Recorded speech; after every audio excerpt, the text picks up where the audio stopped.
this is Reverend Don Lewis coming to you from beautiful Florida. And today our question comes to us from Afterfove. And as you may know, if you follow the vlog, Afterfove often asks very interesting and unusual questions.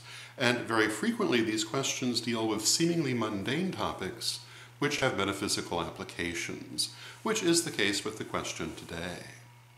And Afterfove asks if I can speak to the subject of the sad clown, historically, mythologically, and also in terms of Puddle's Pity Party. And for those of you who are not familiar with Puddle's Pity Party, Puddles the Clown is a character played by a man named Mike Geyer, who is a musician with a wonderful voice, and the character of Puddles is billed as the sad clown with the golden voice. And he gives beautiful musical performances in full clown costume. And we'll come back to that. First, on the subject of clowns as such, clowns are pretty universal. You find them in most all cultures, possibly literally all cultures, but most cultures certainly. And they universally fulfill the same role of transgressing boundaries and introducing an element of chaos into the proceedings of life. Usually clowns are portrayed as caricatures of otherwise ordinary people. Sometimes, however, they're fully anonymous and have various obstructions of the face. But what they have in common is chaos, and clowns are analogous to the trickster god, the deity who throws a monkey wrench into the expected workings of the universe, introduces the moment of chaos, and disrupts existing patterns in order to create new patterns. And if you follow the vlog, you will also remember times I've spoken about the idea of the chaos moment, the moment which follows the breaking of one pattern but precedes the creation of the new pattern, and in which all things are possible because the new pattern has yet to be established. And this is a very important philosophical point, and it also is what clowns basically represent. Clowns disrupt patterns, they disrupt order, they introduce chaos, and they represent those energies.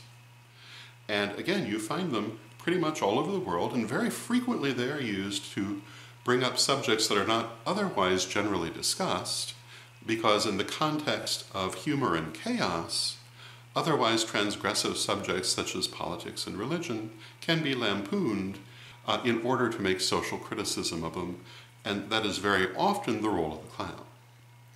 But as an energy, it is basically the energy of chaos. And when we consider that many people are afraid of clowns, and if we think of them in terms of these energies, it takes on a somewhat different aspect. And the clown representing the trickster god, the fear of the clown would therefore be the fear of disruption of patterns. So having spoken to clowns, let's talk about Puddle's Pity Party. I talked a little bit about what that is, Puddles the Clown with the golden voice, and what can I say to this in answer to Afterfove's question? Well, the thing that I think is most relevant about Puddle's Pity Party is this, and that is image. Mike Geyer is a successful musician, but never so successful as Mike Geyer as he has been as Puddles the Clown. And where is the difference? It's the same man, it's the same voice, only the image and the performance is different. And this seems to have made a great difference in the reception of Mike Geyer's talents. He has, as I say, been successful, but not nearly as successful previously, to the best of my knowledge.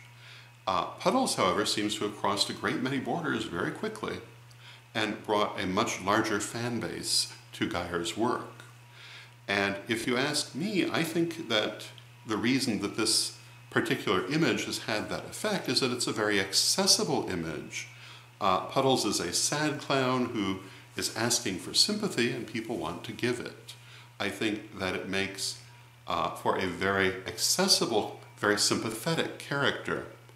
And I think that this has been very beneficial to Mike Geyer's career. The music is no better or worse with clown makeup than without, but people seem to find it more appealing. And what does this have to do with us? What does this have to do with anything that is important to you? Well, I've talked about image before and how as a community we must take control of our own image. And this is an example of the difference that image can make. And by changing our image, by having an accessible and sympathetic image, we can often open doors that otherwise remain closed to us, even though what we're saying and doing is otherwise unchanged. Image is vitally important, presentation is vitally important, and as a community we tend to ignore this. And we ignore it to our peril. As individuals, most people ignore this also. And people who do pay attention to their image get a much more focused response, depending on what response they're looking for. And by directly and consciously addressing how you present yourself, whether as an individual or a group or a community, you can make a great deal of difference in how people respond to you. And an example that I often give has to do with the First Zionist Conference. And the First Zionist Conference in the late 1800s drew Zionist representatives from most of Europe, and most of them were rather poor. But the organizers of the conference demanded formal dress. And many people protested this, they complained about it, they were very upset about it because a formal dress suit could cost the equivalent of a year's wages at that time for an ordinary laborer. But they were not permitted to take part in the conference without it. And what happened is that when they got there and they saw themselves dressed in these formal dress suits, their image of themselves shifted, their image of their movement shifted, and they perceived themselves somewhat differently. And they perceived themselves as being able to accomplish more than they otherwise might have done. Previously, they had been thinking of themselves as poor and downtrodden only. But coming together dressed in the same way as the leaders of other more prosperous communities allowed them to see themselves as potentially just as prosperous and just as powerful as those people were. It changed their idea of what they could reach for. So again, image and presentation are very important not only to how other people perceive you, but to how you perceive yourself. So this is what I would say to the subject of the sad clown. I hope you find it interesting. And until next time, may you blessed be. The Tarot of Hecate. My 100-card tarot deck, 30 years in the making, finally available to you from witchschoolstore.com. Check out a copy today.